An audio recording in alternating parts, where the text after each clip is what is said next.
Belajar mengajar sekolah di Palembang sudah mulai pada 11 Mei 2022 kemarin usai libur Lebaran. Arahan Dinas Pendidikan setempat, SD maupun SMP di Palembang mulai menerapkan kapasitas maksimal 50%. Di SMP Negeri 9 Palembang, pihak sekolah masih memberlakukan pembelajaran secara hybrid, baik tatap muka maupun jarak jauh. Setiap hari PTM terbatas berlangsung 2 sesi. Tiap kelas akan mengikuti PTM di sekolah sebanyak 2 kali dalam sepekan.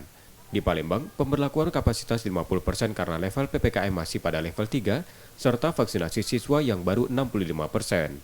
Meski begitu, di SMP Negeri 9 Palembang capaian vaksinasi sudah menyentuh 92%.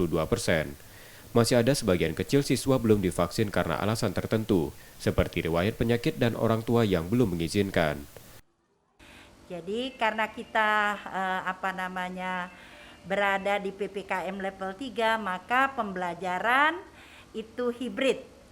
Artinya dilakukan secara PTM, pembelajaran tatap muka, dan secara PJJ, pembelajaran jarak jauh melalui berbagai platform. Jadi ada 2 sesi dan jumlah siswa setiap hari itu 43%.